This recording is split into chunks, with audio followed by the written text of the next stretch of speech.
Bismillahirrahmanirrahim. Assalamualaikum warahmatullahi wabarakatuh. Alhamdulillah wa syukurillah ala ni'amillah. Anak-anak sekalian, sebelum kita mempelajari pelajaran apapun, hendaknya kita selalu berdoa agar kita mendapatkan ilmu yang bermanfaat dunia dan akhirat. Ala hadhihi niyah wa ala kulli niyatin sholihah wa ila hadratin nabil mustafa Muhammadin sallallahu alaihi wasallam. Al-Fatihah. A'udzu billahi minasyaitonir rajim. Bismillahirrahmanirrahim. Alhamdulillahirabbil alamin arrahmanir rahim maliki yaumiddin. Iyyaka na'budu wa iyyaka nasta'in ihdinas siratal mustaqim siratal ladzina an'amta 'alaihim ghairil maghdubi 'alaihim waladdallin. Amin. Alhamdulillah, anak-anak sekalian, pada kesempatan kali ini kita mempelajari yaitu fikih, yang mana kita sudah sampai di bab haji, yaitu di halaman 72, yang sudah sampai di nomor 2, yaitu wajib haji. Wajib haji adalah suatu amalan haji yang harus dikerjakan, tetapi sahnya ibadah haji tidak tergantung wajib haji. Wajib haji bila tidak dikerjakan, maka bisa diganti dengan denda, yaitu dengan menyembelih kambing untuk dikorbankan. Wajib haji yang harus dilakukan oleh jamaah haji adalah sebagai berikut. Yang pertama yaitu melakukan ihram dari miqat, yaitu niat ihram di tempat yang telah ditentukan. Melakukan ihram dari miqat, yaitu niat ihram di tempat yang telah ditentukan. Yang kedua adalah mabit di Muzdalifah, bermalam di Muzdalifah.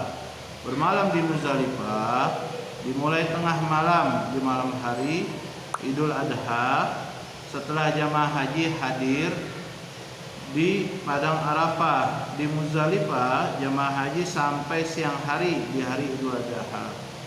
Jika jamaah haji hanya mampir di Muzdalifah, tidak bermalam atau terus melanjutkan ke Mina tengah malam itu, maka harus membayar denda. Adapun yang dipersiapkan di Muzdalifah adalah mengumpulkan batu kerikil. Sudah dipersiapkan panitia sesuai kebutuhan. Batu-batu itu akan dipergunakan untuk melempar jumroh aqabah, wusta, dan kubro masing-masing 7 kali, yaitu pada tanggal 10, 11, 12, 13 Zulhijjah. Yang ketiga adalah melempar jumroh aqabah pada hari raya haji tanggal 10 Zulhijjah, ketika jamaah haji telah sampai di Mina dan jamaah telah ditempatkan ke tenda masing-masing. Kemudian mereka berangkat ke Mina untuk melempar jumroh aqabah. Yang keempat, pada tanggal 11, 12, dan 13 Zulhijjah, jamaah haji melempar ketiga jumroh, yaitu jumratul aqabah, jumratul wusta, dan jumratul kubro. Jumroh itu dilakukan 7 kali dan dilempar satu persatu. Waktu melempar jumroh yang paling utama adalah setelah tergelincirnya matahari. Nah, jadi wajibnya haji yang dilakukan oleh jamaah haji yaitu yang pertama adalah melakukan ihram dengan miqat, dari miqat. Nah, dia niat ihram di tempat yang telah ditentukan. Niat ihram itu wajib orang yang berjamaah haji, yang jamaah haji, wajib bagi haji. Yang kedua adalah apa? Mabit di Muzdalifah. Mabit fi Muzdalifah. Mabit bermalam, mabit itu bermalam ya, nginep di Muzdalifah. Nah, jika disitulah disiapkan yang namanya kerikil-kerikil. Untuk apa? Untuk nanti, yaitu jumroh aqabah, jumroh wusta, jumroh kubro. Nah, di situ Jadi situ nanti dikasih oleh panitia, sudah disiapkan kerikil-kerikil untuk melakukan jumroh ya. Yang kelima apa? Bermalam di Mina. Yang keenam adalah melakukan tawaf wada, yaitu tawaf yang dilakukan karena jamaah haji akan pulang ke tanah airnya masing-masing sebagai tawaf pamitan. Yang ketujuh, jamaah haji menjauhkan dari hal-hal yang diharamkan. Apa? Jadi kalau kita sudah melaksanakan hal-hal, nah jadi jamaah haji ini ada salah satunya kalau kita pergi haji ya. Kalau kita pergi haji ada sesuatu yang diharamkan. Apa? Yang pertama adalah bagi laki-laki yang sedang memakai pakaian ihram dilarang memakai pakaian yang berjahit. Nah, ya kan berjahit, baju koko kan berjahit. Nah, kita nggak boleh sarung, nggak boleh kain yang biasa aja ya. Kain putih ya, kan ihram kain putih. Nah, yang kedua adalah bagi laki-laki yang sedang ihram dilarang menutup kepala. Ya, halnya peci ya, dilarang menutup kepala peci. Yang ketiga apa? Bagi perempuan dilarang menutup muka dan dua telapak tangan. Bagi perempuan dilarang menutup muka dan telapak tangan ya. Yang kelima dilarang memotong rambut dan memakai minyak rambut. Yang keenam dilarang memotong kuku. Kok dilarang memotong kuku? Karena ya, kalau kita potong kuku kita, kuranglah pahala kita. Kalau kuku masih ada ya,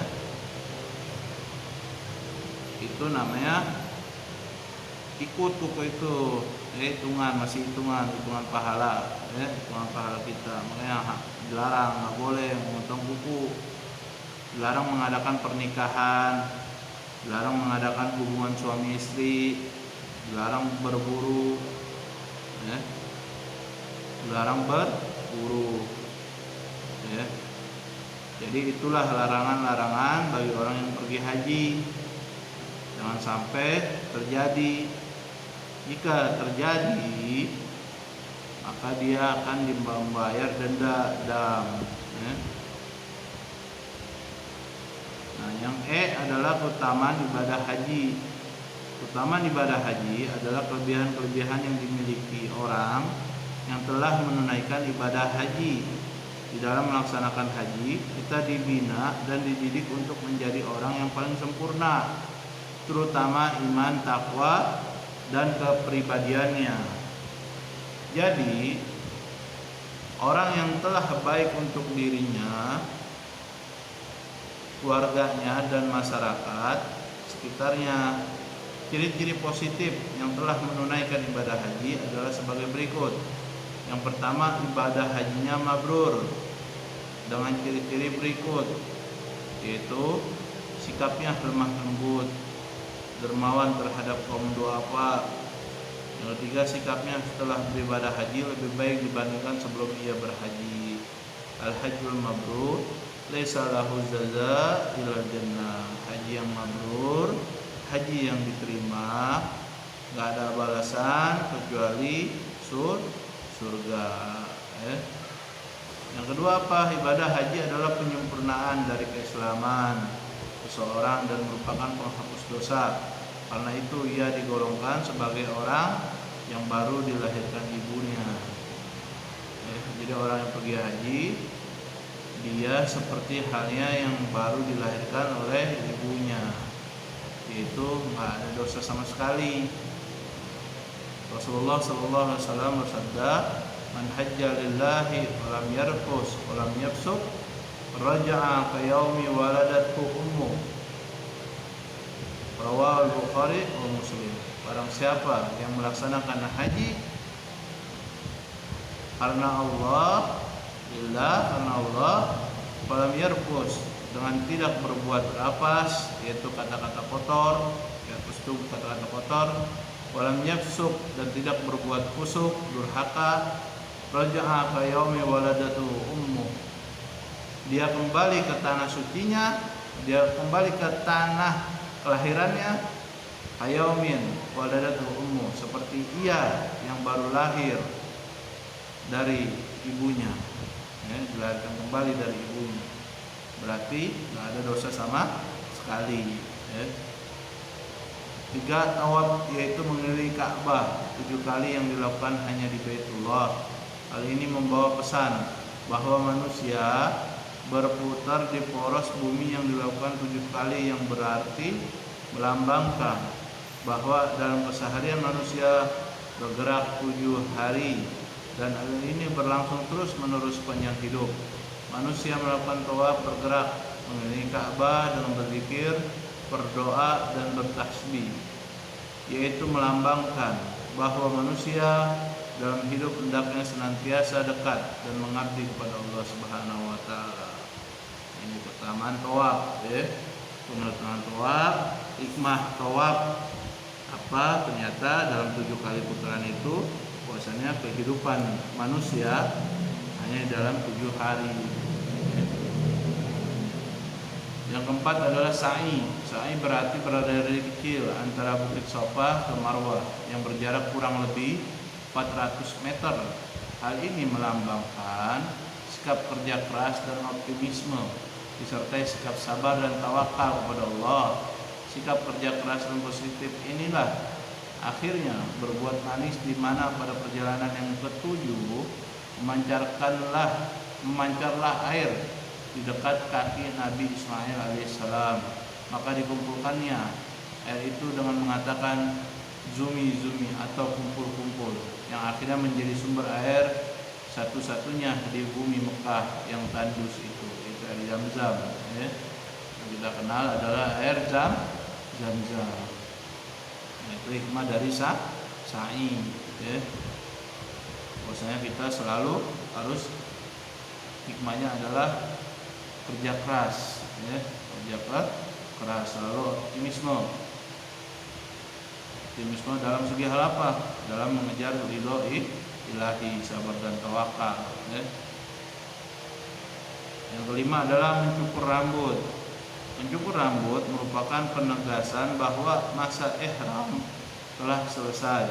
Sedangkan perintah untuk mencukur rambut tahallul adalah dengan maksud agar kotoran yang melekat pada rambut akan hilang berbarengan dengan dicukurnya rambut, karena rambut berfungsi menjaga otak dari berbagai penyakit. Dengan dicukurnya rambut, maka penyakit akan hilang serta otak akan sehat. Otak yang sehat akan membuatkan pikiran yang sehat dan positif. Hikmah dalam mencukur rambut di dalam pergi haji, ya. Yang keenam adalah wukuf di padang Arafah. Wukuf artinya berhenti, diam tanpa basa-basi. Wukuf bisa dikaitkan dengan tawaf, gerak. Maka dalam hidup manusia yang diwarnai dengan gerakan, pada saatnya nanti gerakan akan berhenti. Saat itulah jantung manusia akan berhenti berdetak, matanya akan berhenti berkedip, kaki dan tangannya akan berhenti melangkah dan berkeliat. Ketika semuanya yang bergerak itu berhenti, maka sampailah pada suatu saat apa yang disebut dengan kematian. Lalu pada saatnya manusia akan dikumpulkan di padang mahsyar. Maka dengan demikian padang Arafah menjadi lambang keberadaan di padang mahsyar yang ada di akhirat nanti. Di padang mahsyar ini tidak ada pengayoman dan pertolongan selain pengayoman dan pertolongan Allah Subhanahu wa taala. Hal itu merupakan buah dari berkumpulnya manusia di padang Arafah. Jadi wukuf di padang Arafah.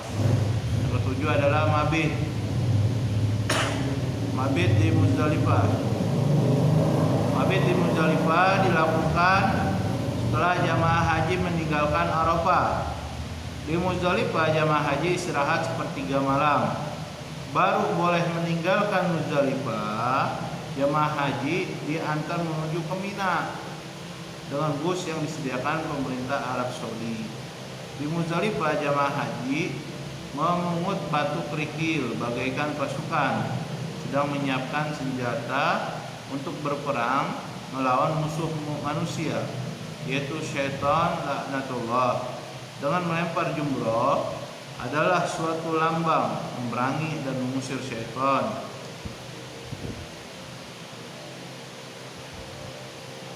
Dan adapun yang ke-8, mabit di Mina.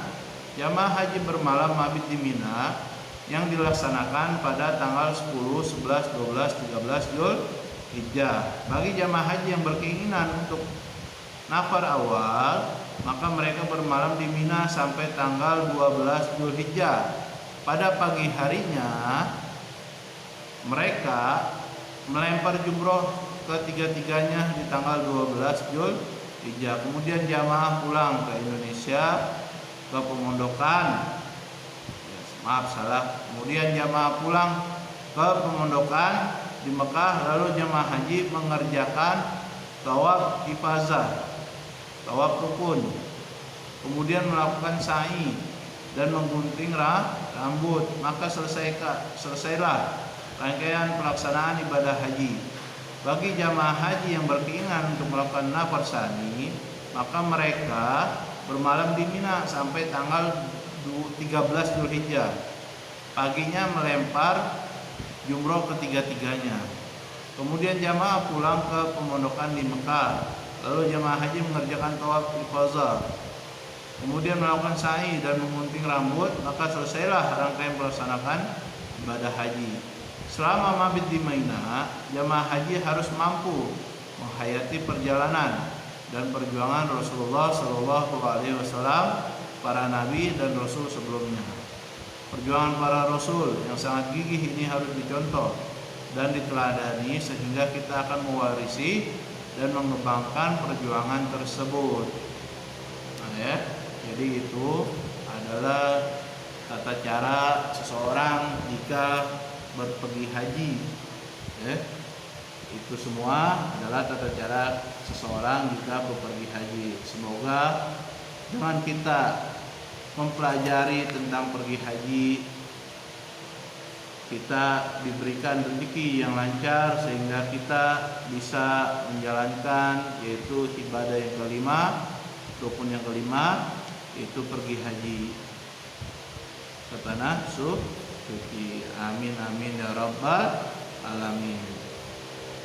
Adapun tugas kalian pada saat ini yaitu adalah di halaman 79 1 sampai 10, misalnya apa hukum melaksanakan haji bagi umat Islam? Apakah haji itu? Apa yang dimaksud puasa dalam ibadah haji? Apa rukun Islam yang kelima? Apa perbedaan antara syarat dengan rukun haji? Tuliskan 6 rukun haji. Tuliskan niat untuk melaksanakan haji. Apa yang dimaksud dengan nafar awal dan nafar sani?